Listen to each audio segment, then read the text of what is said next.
So we've got this now. A Trump administration official reports very good progress. That's a quote in U.S. talks with Iran over its nuclear program. Now, over the weekend, both sides agreeing to begin drawing up a framework for a potential deal. President Trump says he wants the Iranian people to prosper, but not to have a nuclear weapon within its government's reach. And Fox News senior strategic analyst, retired General Jack Keane is here. General, great to see you on an Easter Monday, and hello to you. Here is the president on Friday talking about this issue.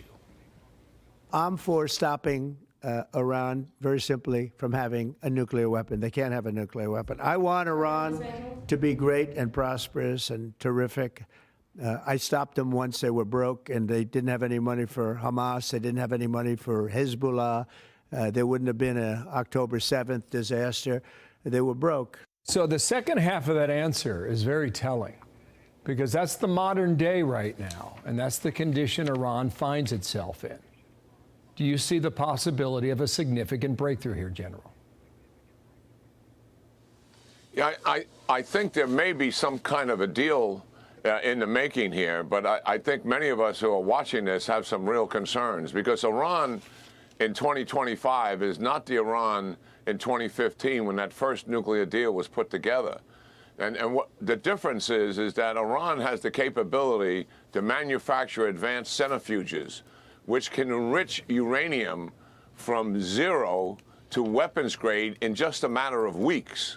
So if we go all the way back and take the enriched uranium that Iran has now, which is around 60% plus, very close to weapons grade, and take it away from them, and we leave them with those advanced centrifuges and the manufacturing facility that produces them, then they can get right back to weapons grade at a secret site very, very quickly. The other thing that's different is in 2025, they have ballistic missiles that can deliver the weapon.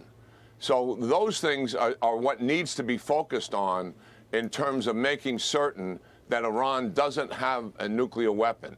Those advanced centrifuges, the manufacturing facility, and also the delivery means for that weapon.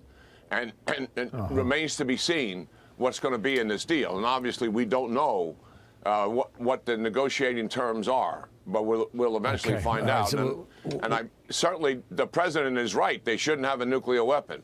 And let's hope negotiations can get us there. Let's hope. But I have some reservations if we're going to get there. Understood. And we'll see when meeting number 3 happens. Breaking news out of Moscow right now. Putin saying the fighting resumes after the Easter truce. I don't know if there ever was a truce.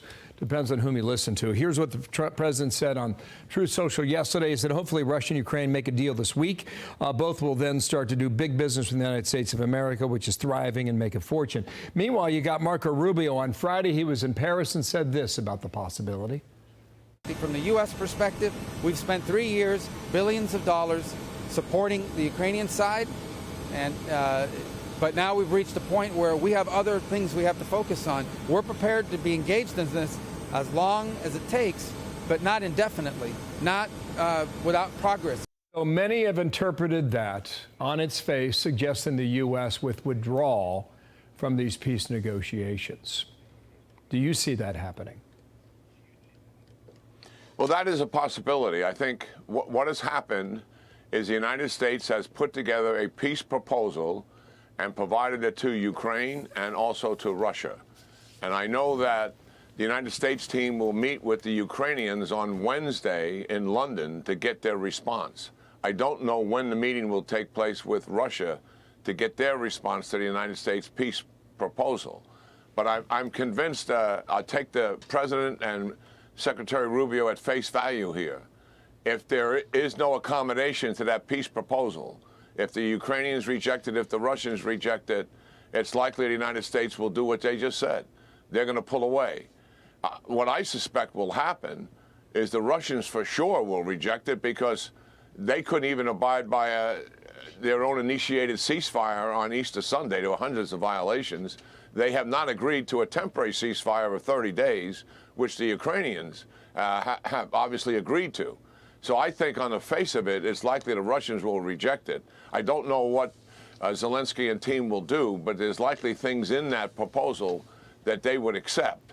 Whether they want to negotiate some of that remains to be seen. But we're going to find out something here pretty quick, is the answer that the president and the secretary are delivering. That proposal is in the Russian and Zelensky and Ukraine's hands, and we're going to get an answer. Yeah. Well, you wonder what the outcome of that possibility could be. You know, is it Ukraine and Europe alone? We're not at that point, but a lot of people have talked about it over the Easter weekend. Jack Keane, thank you so much. We'll speak later in the week. I'm Steve Ducey. I'm Brian Kilmeade. And I'm Ainsley Earhart. And click here to subscribe to the Fox News YouTube page to catch our hottest interviews and most compelling analysis.